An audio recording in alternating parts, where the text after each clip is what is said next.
Welcome back, ladies and gentlemen, to the first segment, the first actionable segment for the Rifter number 5. Today, we're going to talk about Heroes Unlimited Second Edition, specifically if you want to make it a period piece. That's right, you can make heroes from the Golden Age, the Bronze Age, the Silver Age, Clay Age, whatever 1905 is, but we're going to do that today. So stick around, we'll be right back. The best tabletop RPG groups follow these core values to respect the campaign setting, the game, and the people at the table. Refer to the URL in the video's description to donate to the charity we support, the Wounded Warrior Project. Sunday on Rumble and YouTube, we provide tabletop RPG game, system, and setting overviews. Then on Friday, a panel of guests editorialize on the TTRPG hobby as a whole. Thursdays and Saturdays are when Heathen Dog leads his Dirty Casuals video game squad on twitch.tv/Legion of Myth. Please like and share this video with your friends and on social media, and subscribe to Legion of Myth for more tabletop RPG content. All right, welcome back, and here's your Rifter number 5. Remember, you can get all of these Rifters a la carte, one at a time, from DriveThruRPG. And from what Kevin says, there may be some in the future. There may be some what do you call them? The bundled stuff that you can get from. Yeah, the problem that they're having with that is a lot of these old, especially these really old ones, are literally just scans, and Right. both of them, they don't like the quality of that, and they don't want to give you crap quality. We're sitting here saying we don't care. We don't care as long as it's legible. It's fine, right? But he's very protective of the quality of his work. So yeah, we hope that someday it's something that they're considering, but not something that they're working on right now. There you go. But what we're going to talk about right now is we're going to talk about Heroes Unlimited, and we are going to talk about heroes throughout the ages. As you can see, this is that's old school right there. Who drew that? I don't know who. That's an Archie comic right there. Yeah, basically, yes, that's an Archie comic. But let's check it out, see what it's all about. Optional setting information for Heroes Unlimited. Heroes Unlimited has always presumed within its text that campaigns take place in current times. That's true. Certainly to do so is a sound decision. Not only is current history the easiest for players and GMs to emulate, because you're in it, but there are countless comics, magazines, newspapers, and television series available to give ideas and to be used as reference. The modern world as a setting is, for all involved, the simplest to play in, but perhaps not the most entertaining. Costume super beings in the world of Heroes Unlimited have a history going back to World War II. The heroic ideal has remained, for the most part, consistent since its conception in those distant days. But the world has not stood still. Times have changed, and campaign or inevitable time-traveling scenario that takes place in the past should reflect these differences. And we go off into starting with the Pulp Age, 1920. Oh, I was hoping for the talking picture age. No, 1920 and 1938. This is actually 1920s. Did they have talkies yet? Yeah, it's like early 1900s. Oh, really? Okay, cool. I thought, well, I know motion pictures were early 1900s. I forget when the first audio came in, so I don't know. I think there was still no talkies in 1920. Okay, but might be right. You'll look it up later, people. All right. The pulp magazines, so named for their cheap wood pulp paper that they used, were the successor to the dime novels and predecessor to the comic books in providing cheap adventure stories for the general public. Although pulps go back to the turn of the century and continued to some degree through World War II, the era generally associated with them was from post-World War I through the late 1930s. Now, what is different about the pulp age? It goes on to explain. Well, the best one is most heroes in pulp comics were not flashy, spandexed people. And they mostly did not have superhuman powers. There are a couple of exceptions, like the Shadow and Doc Savage. Those guys had powers that were above normal men, but most of the heroes in the pulp age were just very skilled Batman-esque type folk. They dedicated themselves to an ideal and training, and that's what made them better. Kind of like a Dick Tracy thing? Yeah, Dick Tracy thing. There you go. Dick Tracy, perfect pulp. He's a pulp detective / cop, whatever. and he gets it through some gadgets and skill and guile, and all that makes him the winner, right? The good guy, because he also has the whole moral code that the bad guys don't. And all the bad guys also in the pulp age, they weren't super villains that could destroy cities with a thought or something like that. They were either lone nut jobs, or they were the head of some shadow organization like the Man from Uncle or whatever, stuff like that. That's what the setting is going to be in the pulp age, and you have to tone down the power appropriately. So we have random power categories for the pulp age. This is what you're going to have. You're not going to have mega hero. You're not going to have experiment, because, it wasn't until World War II that the idea with Captain America, that the idea of an experimental superhuman was a real thing. So this is what you have. Electrical mechanical genius. Magic, because magic's been around forever. Physical training. Batman. Latent psychic. Little tiny powers, not like I can lift up a bus and throw it at somebody. No. Latent psychic, not master psychic. Big difference in power level. And the special training categories: crime buster, hunter vigilante, secret operative spy, stage magician, which I still don't like, and super sleuth. You got Houdini. Yeah, all of these are completely acceptable and completely power appropriate in the pulp age. And then we move on from the pulp age to... Oh, it also gives skill changes. Some skills don't exist in the pulp age. There were no computers. There were no helicopters in there were no real functional helicopters in 1920. Stuff like that. So some of the skills have to be changed. There's no heavy energy weapons. Sorry, not happening. Sorry.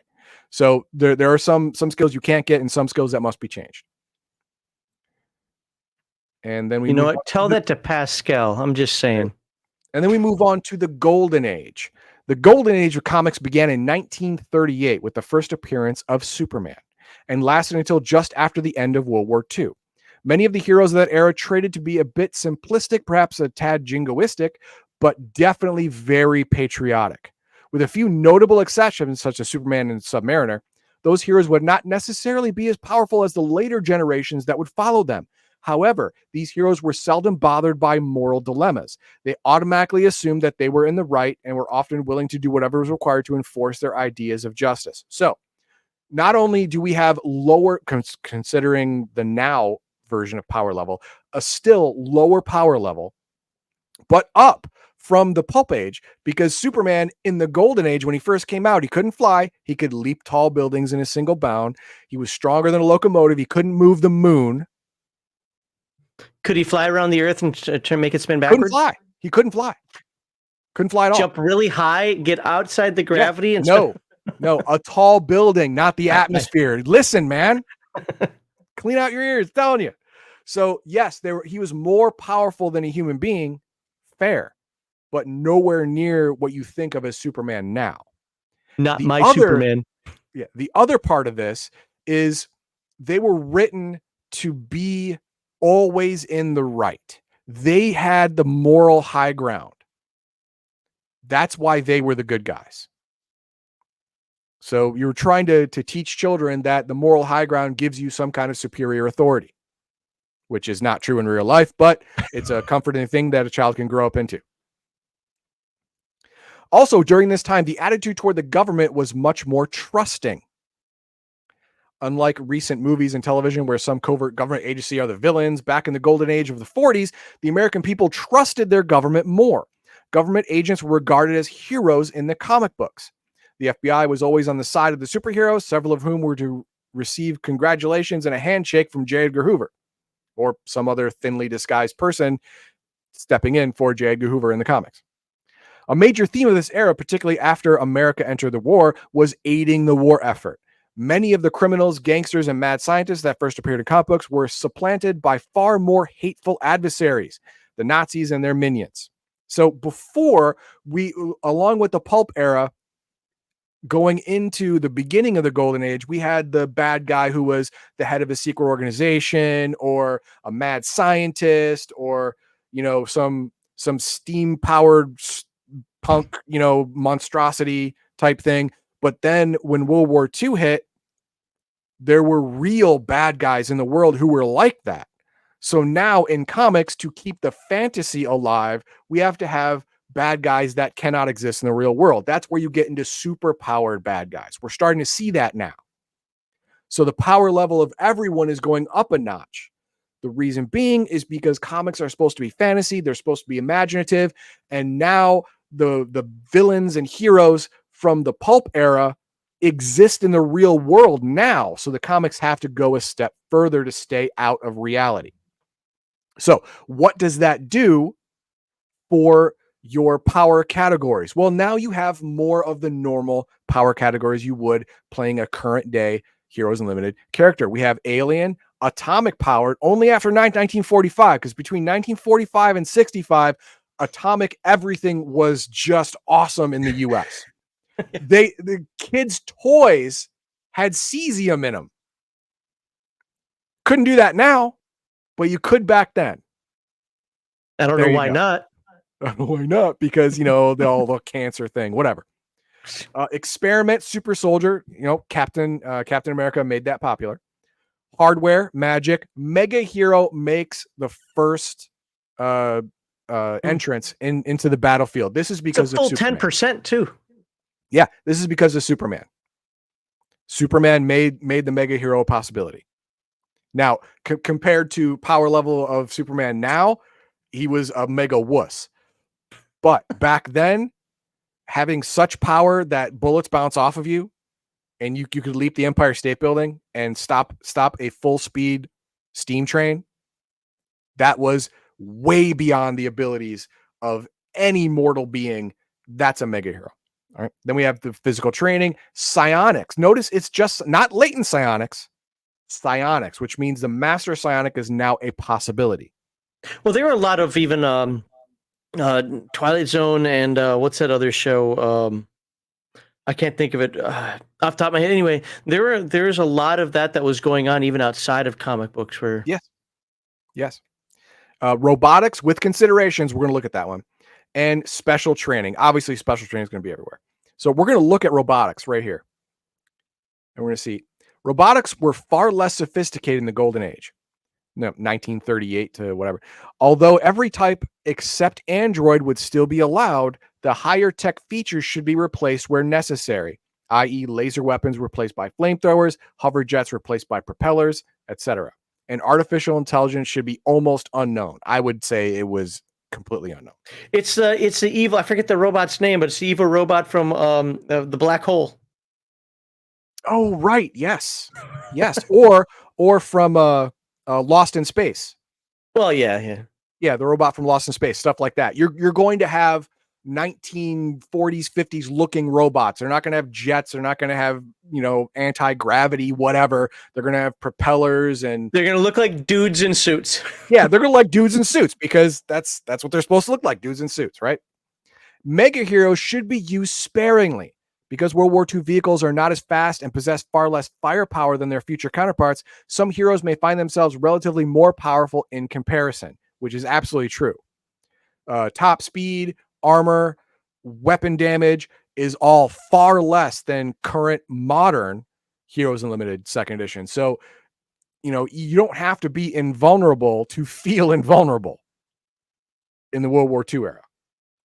Now, in the Golden Age, there are some things, the superpowers that do not happen. Body weapons don't happen. Bio-ghosts don't happen. Disruptive touch don't happen. Why? It's too fantastical. It's too crazy. It's too overpowered, because, again, most of the bad guys you're facing will probably not be superpowered.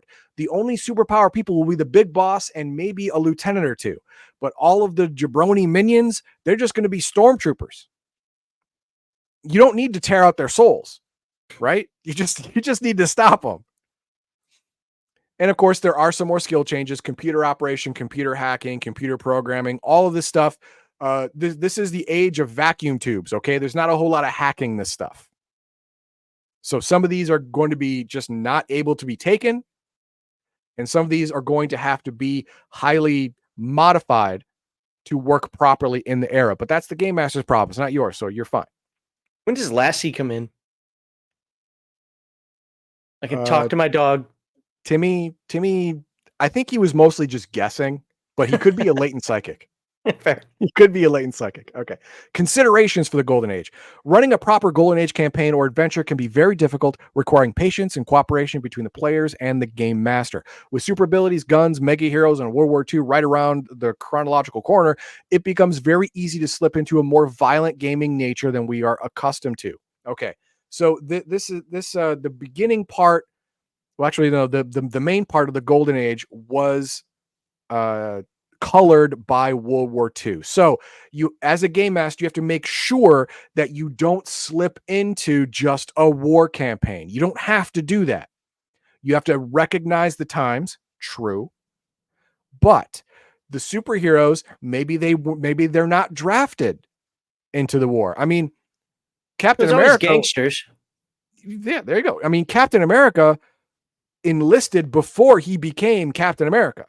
So they're not going to draft you just because you're a superhero. They may ask you for help one time or another with some really tricky stuff to do with the war effort, but mostly you are going to be keeping the light on at home, making sure that your boys fighting the good fight over in Europe have a place to come back to that isn't a dystopian wasteland.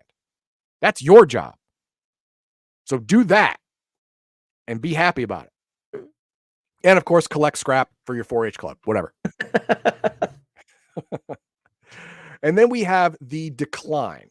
Oh, The post-war populace quickly began to lose interest in the super beings that a decade before had captured their hearts. Many considered it an already past fad. The heroes of the past were retiring, and a few new costume crusaders, perhaps because it was no longer in style, were taking their place. America had a new thrilling pastime that the super being couldn't compete with, called television. Okay.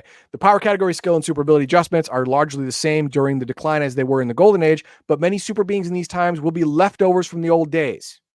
So they're a lot of the people who made of the heroes who made their mark in the Golden Age are still around in the declining age, but not a whole lot of newer heroes are popping up to possibly take their place when they retire, inevitably when they retire.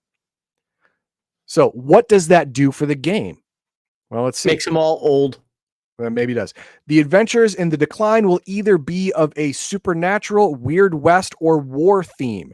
The heroes are more likely to face a psychotically insane commando who lives in a haunted mansion atop an Indian burial ground than a good old-fashioned alien wanting to subjugate the human race. Remember, okay, people coming back from the war have the shell shock, right? They might go a little nutter butters, and they're highly trained, very skilled, and experienced at killing folk. Now, what if they somehow get their hands on some, for the time, super high-tech gadgets? Well, then they're going to be a problem the cops can't handle. That's where the heroes come in. All right, that's one idea. You know, there's always the super mad scientist or the mystical being that wants to go to battlefields and raise up all the dead to create an army to conquer Europe where Hitler failed. That's another bad guy. In this era, if you are the mad scientist, you are required to wear a lab coat and have crazy hair, and usually some big goggly goggles of some kind, and you must have some kind of Eastern European accent. That's almost a requirement. Or German. Or just plain old German, right? Plain old German. But what I would do, knowing this is just my idea, I would have the bad evils mad scientist be German, but part of Project Paperclip, where he was stolen from Germany to work for the US, but he was too insane and he got away, and now he wants to pick up where his brother left off, and his brother happened to be some SS soldier and stuff like that. You could do that. You can make a whole campaign out of that. That's good. But after this comes the Silver Age, and this is when power levels in comics went bat crap crazy. This is where Superman can now move celestial bodies, let alone now fly. Well, he took 20 years off to train. Yeah, there you go. He took the decline off to train. Sure. But so this is what happened. What brought about a renewed popularity in the costume crime fighter and the super being can't be said for sure. The most likely reason was the emergence of the super villain. Previously, anyone with super abilities became a hero and helped fight the world and national threats, but many were now turning to a life of crime. The only people able to stop such powerful menaces were the heroes that the people had been ignoring for the past several years. Along with the need came renewed popularity. With the possibility of national fame or infamy, many new and long forgotten heroes and villains started coming out of the woodwork. This is the time where you look at comics, the second version of the Night Owl, the second person to be the Green Lantern, stuff like that are starting to come out into the limelight because their superpowers are now needed. Because now we have the super-powered villain becoming much more common. So a superpowered hero is now required. So the power categories, super abilities, and skill selection process in the Silver Age is outlined in Heroes Unlimited 2nd Edition. Players and GMs alike should keep in mind that many skills, most notably those dealing with computers, were quite different in the 60s from they are today. But they all will still exist, just in a lesser form. Got to get those tape reels from the mainframe going. Exactly. Yes. You know, if you switch out, you switch out the mainframe magnetic tapes, you can hack a computer, right? There's that. So what else do we have here? We have, whereas the heroes of the past two had two words that could describe most of them, Caucasian Americans, heroes in the Silver Age suffer no such easy distinction. All races are equally likely to gain super abilities. This is where you remember in the old Super Friends cartoon, you had Apache Chief, you had Black Lightning. This is when this all started coming out in the comics and on the radio and stuff like that, where you had Native American, you had African, you had even ethnicities like Jewish heroes, stuff like that started to come more to the forefront as people's minds were being expanded through time. Adventures in the Silver Age run the full gamut of possibilities, from bank robbers to forces threatening the safety of the universe itself. In the past, aliens and beings from other planets of existence invaded Earth, but now heroes are just as likely to go to those other planets and dimensions themselves. Travel to alternate Earths is another key event for heroes in this era, and team-ups with their Golden Age counterparts is almost certain. Remember, during this time was Flash Gordon. So rockets and jetpacks and super science was now becoming more the norm in comics and radio. Flash. Master of the universe. No, he's unbelievable. He's the impossible. Something like whatever the words were. Yeah. Master of the universe is He-Man. Stop it. So in the Silver Age, you not only had the superpower Superman, but now you have travel to other planets as a possibility, or even an entire heroic campaign taking part in space because of comic people like Flash Gordon. And then we move on to the Bronze Age, 1970, 1980. During the Bronze Age, the proliferation, of super beings continues along the course laid out in the Silver Age. What makes this age worthy of a separate classification is that the heroes and villains who survive through it will later be asking themselves, what were we thinking? Fads and fashion catch up with the super being as bell bottoms, large collars, platform shoes, and tie-dyes replace the traditional spandex costume. Yeah, go 70s. Yes, in the 70s and 80s, especially the early 80s, is when heroes like the Dazzler came out. Big hair chicks, yes. Big hair, bell bottoms, big collars on roller skates. You know, specialized power in creating light shows, right? Stuff Bring like back that. The hairspray, baby. Do it. Back the giant hairspray. There you go. The big hairspray. There it is. But that is this is when fashion was important to a superhero's life. If you want to play in this age, you want to play Disco Dave, this is your chance. Whatever. Disco Dave has a super powered yo-yos. Gotcha. Yeah, he can knock people out at 20 paces with a super powered yo-yo. That's entirely possible. Be Disco Dave. That's awesome. Then we go to the modern age, 1980 to the present. Present being, of course, 1999 when this book was made. This age encompasses everything we expect to love in comics today. No changes or error considerations are needed to run a successful campaign in the modern age. For those playing in a group of heroes through many ages, however, some thoughts on the heroes of today are given. So, if you're playing in the 1980s, then you're still going to have cassette tapes. You're still going to have record players. You're still, the CD came out in what, 84, 86, somewhere around there. I got my mixtapes ready to go. There you go. And computers, while now into the transistor era and hacking no longer needs to be changed, for magnetic tapes and tubes and stuff like that, the ubiquity of computers is far less. Almost no private citizen has a computer in the 1980s. Almost none. Now, it won't be until the mid 1990s and early 2000s where computers will be in almost every home in America. But in this point, computers aren't a thing, and computers are big, especially mainframe computers. They are huge. So those kinds of things have to be made into account. So your superhero base, you make it just like regular in Heroes Limited Second Edition book, but you're going to have extra space for any supercomputers you get. So you're going to have to make a bigger base. So stuff like that. Hey, when could the computer first play chess? I think that was in the 50s or 60s when they used tapes and punch cards to do that. Perfect.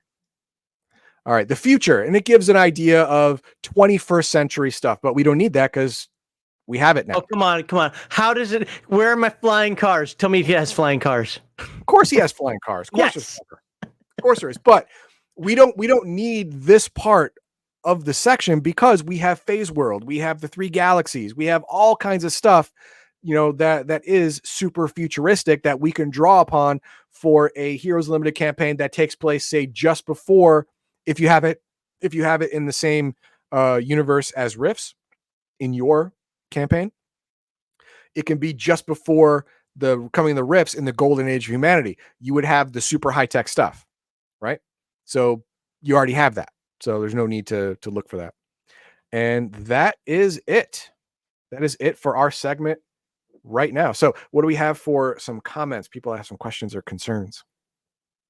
DreamPod9 had someone go through all the scans of old books they had on drive-thru and made them native digital books.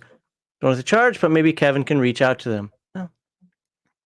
It's an idea. I would send him an email. You can find the contact business form. email on palladiumbooks.com. Yeah, the contact form just goes to their email directly. So. Yeah. The best hero of World War II is the Joker. Knocks down and steals from Nazis. I don't know anything about him.